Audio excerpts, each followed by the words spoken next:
Le projet de Faucombault est d'installer une turbine VLH, Very Low Head, sur un ancien moulin, avec une demande très particulière, c'est de faire du réseau isolé. Le moulin de l'abbaye a été équipé pour produire de l'électricité en 1980, donc c'est une centrale qui a 40 ans de fonctionnement. Et donc pendant les 20 premières années, il était uniquement équipé pour fonctionner en autoconsommation. Et donc là, à la faveur du renouvellement de nos équipements, donc on a souhaité non seulement avoir une turbine moderne avec des avantages d'une technologie récente, mais aussi avoir la possibilité de continuer à pouvoir autoconsommer en cas d'absence du réseau. Pour nous, c'est une chance parce que depuis 2009, depuis le début d'MJ2, on a toujours eu en tête de vouloir faire du réseau isolé.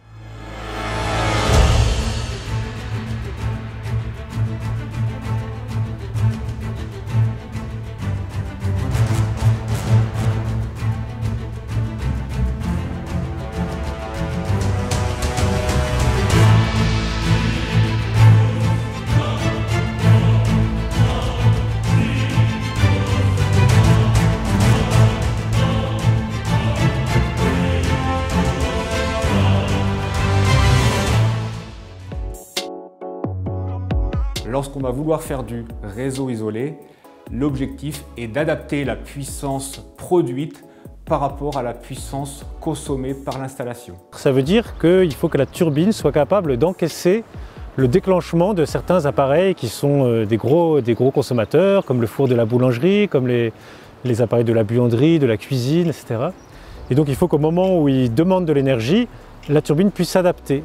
Et donc c'est toute la problématique de l'autoconsommation. Nous avons réfléchi à plusieurs solutions. L'une, c'est de passer par du stockage d'énergie. L'autre solution, nous allons travailler sur le fait de gérer la production juste au-dessus de la consommation souhaitée par le client. MJ2 nous avait annoncé une machine qui pourrait produire 160 kW.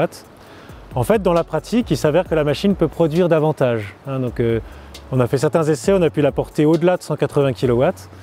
Donc on va essayer en fait de pouvoir l'exploiter à une puissance un petit peu supérieure en demandant à l'administration les autorisations nécessaires.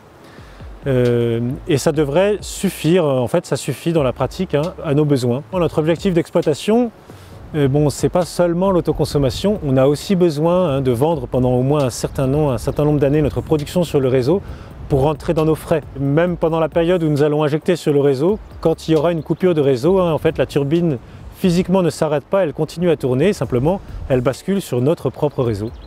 La particularité de cette technologie, c'est que c'est une turbine qui tourne assez lentement, donc elle a un grand diamètre et elle tourne plutôt lentement. Et puis toute la partie mécanique de la production se trouve immergée au centre de la turbine. Et donc on n'entend pas il n'y a pas de vibrations et de bruit qui se transmettent à l'extérieur. Une turbine aussi qui permet de respecter la paix du cadre de l'abbaye, son silence. C'est un cadre quand même où les moines vivent, consacrent leur vie à la prière, à la contemplation, donc ça ne peut pas être un endroit qui est bruyant, avec un bruit de fond continuel, qui ne soit pas un bruit naturel.